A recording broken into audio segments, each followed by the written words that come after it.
ठीक है, अब हमारे पास कॉन्सेप्ट है MySQL के अंदर ऑटो इंक्रीमेंट। ठीक है, ऑटो इंक्रीमेंट का मतलब जिस तरह हम एक टेबल बनाते हैं, फॉर एग्जांपल एक टेबल के अंदर मैं 3 कॉलम लेता हूँ, आईडी, नेम और एज। ठीक है, तो अगर हमारे पास आईडी क्या होती है, मोस्टली प्राइमरी की होती है, तो हम आईडी को मोस्टली क्या बनाते हैं, ऑटो इंक्रीमेंट बनाते हैं। ठीक है, अगर ऑटो इंक्रीमेंट हम ना बनाए फॉर एग्जांपल आईडी के कॉलम को, तो होता क्या है, उसके अंदर हमें खुद से वैल्यू देनी पड़ती है, मतलब 1 2 3 4, मतलब ये सीरीज खुद से जनरेट करवानी पड़ती है। लेकिन अगर मैं वो आईडी वाला कॉलम या रोल नंबर कॉलम हो या कोई भी स्टूडेंट आईडी हो, एम्प्लॉय आईडी हो, तो उसके अंदर मैं चाह रहा हूं कि भाई मुझे 1 2 3 ये बार बार खुद से लिखना ना पड़े, तो उस कॉलम को हम क्या बना देते हैं, ऑटो इंक्रीमेंट बना देते हैं। तो जिस कॉलम को हम ऑटो इंक्रीमेंट बनाते हैं, फॉर एग्जांपल आईडी वाला कॉलम, तो उसको वैल्यू खुद से देने की जरूरत नहीं होती। ठीक है, मतलब जब आप पहली रो इंसर्ट करते हो तो ऑटोमेटिकली उसमें 1 चला जाता है,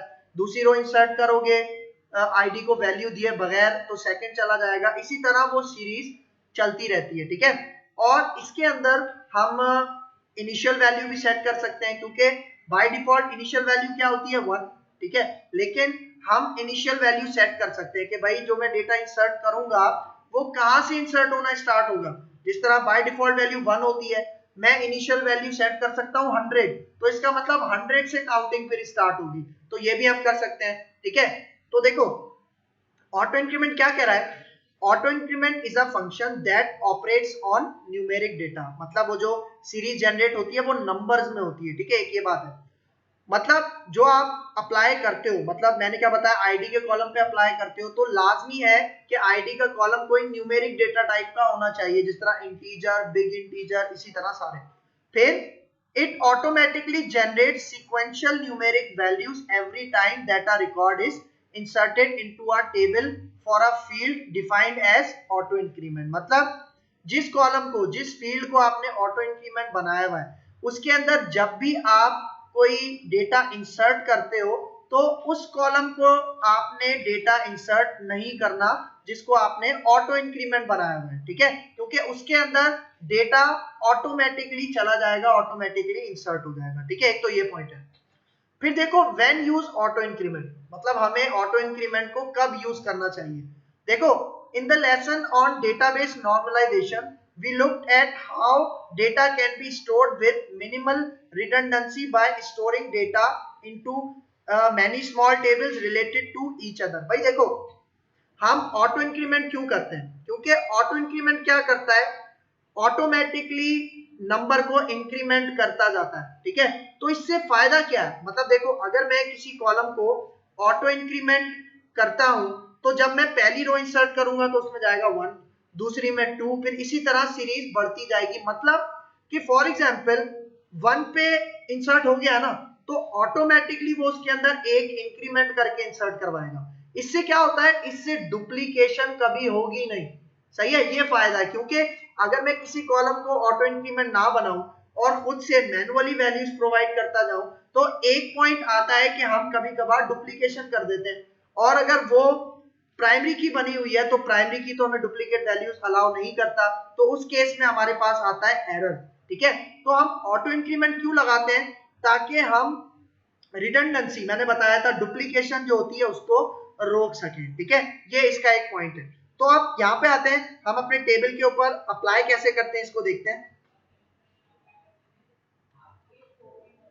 ठीक है, मैं यहाँ पे आता हूँ और मेरे पास यहाँ पे एक डेटाबेस है न्यू डीबी, मैं इसको सेलेक्ट करता हूँ। ठीक है, और एसक्यूएल क्यूरी बॉक्स को ओपन करते हैं। ठीक है, और इसके अंदर मैं एक टेबल क्रिएट करता हूँ। तो क्रिएट टेबल की क्यूरी, क्रिएट फिर टेबल, और फिर टेबल का नाम फॉर एग्जांपल मैं रखता हूँ न्यू टीबीएल। ठीक है, और इसके अंदर फॉर एग्जांपल मैं पहला कॉलम बनाता हूँ आईडी, और इसको मैं कह देता हूँ इंटीजर, और इसको मैं प्राइमरी की भी कर देता हूँ। ठीक है, और अब देखो, अब इस कॉलम को मुझे क्या बनाना है, ऑटो इंक्रीमेंट। तो ऑटो इंक्रीमेंट के लिए हम यूज करते हैं, एक कीवर्ड होता है ऑटो अंडरस्कोर इंक्रीमेंट। ठीक है, ये जैसे ही आप लगाओगे तो इसको आप, मतलब ये ऑटो इंक्रीमेंट मैंने किस पे लगाया, आईडी पे लगाया, इसका मतलब आपने इंसर्ट करते वक्त इस कॉलम को वैल्यू नहीं देनी। ठीक है, वो खुद ही इसके अंदर ऑटोमेटिकली वैल्यू इंक्रीमेंट करता जाएगा। ठीक है, फिर मैं यहाँ पे आता हूँ और इसके अंदर इसको मैं नेम कर देता हूँ, और यहाँ पे हम इसको कह देते हैं varchar इसको मैं 50 कर लेता हूँ, और यहाँ पे फॉर एग्जांपल मैं कह देता हूँ एज, इसको मैं कर देता हूँ इंटीजर। ठीक है, सही है। और ये वाला टेबल अब मैं यहाँ पे आके इसको एग्जीक्यूट करते हैं। ठीक है, गो के ऊपर क्लिक करते हैं, सही है, तो ये एग्जीक्यूट हो गया। ठीक है, और यहाँ पे आते हैं एसक्यूएल के ऊपर। ठीक है, और अगर मैं यहाँ पे आऊँ नीचे, इसको रिटेन क्यूरी बॉक्स के ऊपर चेक करते हैं, और यहाँ पे आऊँ, मैं अगर अपना टेबल अभी देखना चाहूँ, सेलेक्ट ऑल फ्रॉम, मैंने नाम रखा था न्यू टीबीएल। ठीक है, और यहाँ पे आके इसको गो के ऊपर क्लिक करते हैं। ठीक है, तो देखो अभी हमारे पास इसके अंदर कोई भी डेटा नहीं है। तो अब जब मैं इंसर्ट करूंगा, मैं डेटा सिर्फ किसको दूंगा, नेम और एज के कॉलम को, इसके अंदर ऑटोमेटिकली 1 इंसर्ट हो जाएगा। ठीक है, तो यहाँ पे आते हैं। ठीक है, मैं यहाँ पे आता हूँ और इसको मैं कहता हूँ इंसर्ट इनटू हमारे टेबल का नाम है न्यू टीबीएल।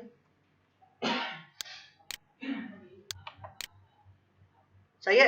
अब देखो इंसर्ट करते वक्त हमने इंसर्ट करने की 2 टेक्निक्स पढ़ी थी। ठीक है, एक टेक्निक हमने क्या पढ़ी थी कि हम कॉलम्स स्पेसिफाई करके इंसर्ट करते हैं, और एक कॉलम्स स्पेसिफाई किए बगैर करते हैं। ठीक है, तो देखो अगर मैं यहाँ पे आऊं, वैल्यूज का कीवर्ड, ठीक है, और अब वैल्यूज मुझे किस किस को देनी है, वैल्यूज मुझे देनी है सिर्फ नेम और एज वाले कॉलम को, क्योंकि आईडी के अंदर ऑटो इंक्रीमेंट लगा हुआ है। तो यहाँ पे आता हूँ, फॉर एग्जांपल मैं कहता हूँ अली, और यहाँ पे आके उसकी एज मैं कह देता हूँ 23। लेकिन देखो अगर अभी, मतलब देखो मैंने आईडी वाले कॉलम को वैल्यू नहीं दी, ठीक है, मैंने सिर्फ नेम दिया है और एज दिया है। लेकिन अगर मैं अभी यहाँ पे आके इस पॉइंट पे इस क्यूरी को एग्जीक्यूट करूं, ठीक है, नीचे आते हैं, तो यहाँ पे देखो एरर क्या दे रहा है, column count doesn't match value count at row 1। इसका मतलब वो कह रहा है कि आपके टेबल में 3 कॉलम्स हैं, लेकिन आपने वैल्यू सिर्फ किन 2 को दी है,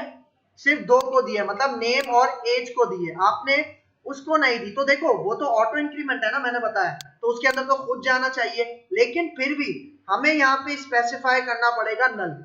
ठीक है, मतलब नल जाएगा तो उसे पता चल जाएगा कि हाँ भाई खुद से वैल्यू नहीं देनी, इसके अंदर ऑटो इंक्रीमेंट जाएगा, क्योंकि आईडी के ऊपर ऑटो इंक्रीमेंट लगा हुआ है। तो अगर यहाँ पे आके मैं इसको एग्जीक्यूट करूं, ठीक है, गो के ऊपर क्लिक करते हैं और नीचे आते हैं, ठीक है, तो देखो 1 रो इंसर्ट हो गया, और उसने बता दिया कि आईडी, कौन सी आईडी इंसर्ट हुई है, 1 आईडी इंसर्ट हुआ है, और उस पर ये डेटा स्टोर हुआ है। तो अगर मैं यहाँ पे आऊं, अगर मैं आपको डेटा दिखाऊं, सेलेक्ट ऑल फ्रॉम न्यू टीबीएल, ठीक है, और यहाँ पे आके इसको गो के ऊपर क्लिक करते हैं, ठीक है, नीचे आते हैं, तो देखो उसने ऑटोमेटिकली क्या इंसर्ट कर दिया, 1। हमने क्या इंसर्ट किया था, नल सेंड किया था। ठीक है, एक ये पॉइंट हो गया। अब देखो एक टेक्निक तो मैंने आपको ये बताई थी कि आप इस तरह से डेटा इंसर्ट करते हो, और दूसरा मैंने बताया था कि आप टेबल के नेम के बाद कॉलम भी स्पेसिफाई करते हो। तो अगर देखो मैं यहाँ से नल हटाता हूँ, ठीक है, और ये जो टेबल का नाम है, मैं इसके बाद कह देता हूं कि मुझे कहां का इंसर्ट करवाना है, नेम में और एज में, और उन्हीं नेम और एज को मैं वैल्यूज प्रोवाइड कर रहा हूं। इसका मतलब मैं आईडी की कॉलम को वैल्यू प्रोवाइड नहीं कर रहा। तो इस केस में अंडरस्टूड हो जाएगा कि आईडी के अंदर क्या चला जाएगा, नल चला जाएगा, और नल चला जाएगा तो हमारे पास ऑटो इंक्रीमेंट हो जाएगा, और सेकेंड रो इंसर्ट हो जाएगी 2 की आईडी के साथ। तो देखो अगर मैं यहाँ पे आऊं और गो के ऊपर क्लिक करूं, ठीक है, और नीचे आओ, ठीक है, तो देखो यहाँ पे डेटा इंसर्ट हो गया, और यहाँ पे देखो आईडी क्या है हमारे पास, 2 आईडी आ रही है। ठीक है, और यहाँ पे आऊं, अगर सेलेक्ट ऑल फ्रॉम न्यू टीबीएल, और यहाँ पे आके गो के ऊपर क्लिक करते हैं, ठीक है, और नीचे आते हैं।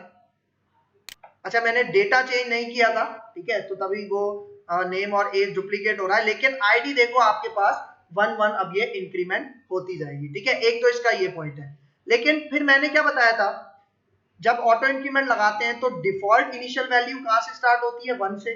लेकिन अगर मैं चाहूं कि डिफॉल्ट इनिशियल वैल्यू स्टार्ट हो 100 से, मतलब इनिशियल वैल्यू में सेट करूं 100, और उसके बाद एक एक इंक्रीमेंट होता जाए। अब देखो प्रॉब्लम ये है कि एसक्यूएल सर्वर के अंदर हम इनिशियल वैल्यू भी बता सकते थे, मतलब एसक्यूएल सर्वर के अंदर हम एक यूज करते थे कीवर्ड आइडेंटिटी का, ठीक है, ऑटो इंक्रीमेंट करने के लिए। तो हम वहां पे इनिशियल वैल्यू भी बताते थे और इंक्रीमेंट वैल्यू भी बताते थे। मतलब इनिशियल वैल्यू हम फॉर एग्जांपल सेट कर दे 100, और फिर इंक्रीमेंट कितने होने चाहिए, फॉर एग्जांपल 5 इंक्रीमेंट होने चाहिए या 10 इंक्रीमेंट होने चाहिए। किस तरह से, फॉर एग्जांपल मैंने इनिशियल वैल्यू दी 100, अब वो 5 इंक्रीमेंट होना चाहिए। फॉर एग्जांपल 100 के बाद 105 आए, फिर 110 आए, फिर 115 आए। ऐसा हम एसक्यूएल सर्वर में कर सकते हैं, लेकिन माई एसक्यूएल में नहीं कर सकते। माई एसक्यूएल में हम सिर्फ इनिशियल वैल्यू सेट कर सकते हैं, इंक्रीमेंटेड वैल्यू सेट नहीं कर सकते। ठीक है, तो अगर मैं यहाँ पे आऊं, देखो मैं इस टेबल को यहाँ पे डिलीट करता हूं, और मैंने आपको बताया था टेबल डिलीट करने के लिए हम क्या यूज करते हैं, ड्रॉप टेबल और फिर टेबल का नाम। और यहाँ पे आओ, गो के ऊपर क्लिक करते हैं, ओके करते हैं, तो ये टेबल हमारे पास डिलीट हो गया। ठीक है, और अब यहाँ पे मैं आता हूँ, ठीक है, और ये जो क्रिएट टेबल की मेरे पास क्यूरी थी, ठीक है, मैं इसको दोबारा से एग्जीक्यूट करता हूँ, मतलब उसी तरह ऑटो इंक्रीमेंट लगाया हुआ है, नेम है, एज है। ठीक है, तो अब यहाँ पे देखो, अब मुझे इस आईडी की इनिशियल वैल्यू सेट करनी है। डिफॉल्ट वैल्यू 1 होती है, इनिशियल वैल्यू मुझे 100 सेट करनी है, लेकिन मैं यहाँ पे सेट नहीं कर सकता, मतलब मैंने ऑटो इंक्रीमेंट दिया ना, मैं यहाँ पे सेट नहीं कर सकता। मतलब जब मैं टेबल क्रिएट कर लूंगा, उसके बाद अल्टर करके मैं इसके ऊपर क्या लगाऊंगा, इसकी इनिशियल वैल्यू सेट करूंगा। ठीक है, तो देखो अगर मैं यहाँ पे आऊं और अब इसके ऊपर गो के ऊपर क्लिक करूं, ठीक है, तो नीचे आओ, देखो ये क्रिएट टेबल बन गया। अब मुझे इसकी इनिशियल वैल्यू सेट करनी है, तो इनिशियल वैल्यू किस तरह से सेट करेंगे, ठीक है, देखो इसका सिंटैक्स मैं आपको दिखा देता हूं, auto increment with initial value. अब यहाँ पे देखो अल्टर टेबल और फिर टेबल का नाम, और फिर मैं कह रहा हूं जिस कॉलम पे ऑटो इंक्रीमेंट लगा हुआ है उसकी इनिशियल वैल्यू आप यहाँ पे दे दोगे। ठीक है, और इनिशियल वैल्यू मैंने क्या बताया, मैं क्या दूंगा, 100 दूंगा। ठीक है, और वो 1 फिर इंक्रीमेंट होता जाएगा। ठीक है, एक तो ये पॉइंट है, तो इसको यहाँ पे आके ऐड करते हैं। ठीक है, मैं कहता हूं अल्टर और फिर टेबल का कीवर्ड, और फिर हमारे टेबल का नाम है न्यू टीबीएल, और फिर ऑटो इंक्रीमेंट, और इक्वल करके मैं अब यहाँ पे क्या सेट करता हूँ, इसकी इनिशियल वैल्यू। इनिशियल वैल्यू में क्या कह रहा हूँ, 100। ठीक है, मतलब अब जैसे ही मैं फर्स्ट रो दूंगा तो वो फर्स्ट रो 100 के ऊपर इंसर्ट होगी, और फिर इसी तरह एक एक इंक्रीमेंट होता जाएगा। तो यहाँ पे आके इसके ऊपर गो के ऊपर मैं क्लिक करता हूँ, ठीक है, और नीचे आ जाओ। ठीक है, देखो सक्सेसफुली अल्टर हो गया, और अब मैं यहाँ पे आके, अभी ये टेबल खाली है, इसके अंदर कोई भी डेटा इंसर्ट नहीं किया, तो अब मैं यहाँ पे आके इसके अंदर डेटा इंसर्ट करता हूँ। ठीक है, तो यहाँ पे आते हैं, फॉर एग्जांपल न्यू टीबीएल और वैल्यूज। ठीक है, अभी मैं कॉलम स्पेसिफाई नहीं कर रहा, तो मैं यहाँ पे आके पहले कॉलम में क्या दे दूंगा, नल। ठीक है, दूसरे में फॉर एग्जांपल हम क्या देते हैं, अली, और यहाँ पे एज कर देते हैं 23। तो अब अगर मैं इस क्यूरी को यहाँ पे आके एग्जीक्यूट करूँ, गो के ऊपर क्लिक करते हैं, ठीक है, और नीचे आते हैं। ठीक है, देखो अब यहाँ पे आईडी देखो किस पे इंसर्ट हुआ है, 100 पे इंसर्ट हुआ है, जो मैंने इनिशियल वैल्यू सेट की थी। अगर आप यहाँ पे आके इसकी देखना चाहो डेटा, तो यहाँ पे सेलेक्ट ऑल फ्रॉम, यहाँ पे मैं कह देता हूँ इसको न्यू टीबीएल। ठीक है, और यहाँ पे आके अगर मैं गो के ऊपर क्लिक करूँ, ठीक है, और यहाँ पे आओ, तो देखो क्या इंसर्ट हुआ है, 100 आईडी इंसर्ट हुई है। ठीक है, फिर इसी तरह जो मैंने आपको दूसरा तरीका बताया था, जिसके अंदर आप यहाँ पे कॉलम स्पेसिफाई करते हो, नेम और एज, और यहाँ से अब मैं ये नल हटा देता हूँ, और यहाँ पे आके स्टूडेंट का नाम चेंज कर देते हैं उसामा, और एज कर देते हैं 25। ठीक है, और अब अगर मैं यहाँ पे आके गो के ऊपर क्लिक करूँ, ठीक है, और यहाँ पे आके मैं सेलेक्ट ऑल करवाता हूँ, ठीक है, और यहाँ पे आके अब गो के ऊपर क्लिक करते हैं।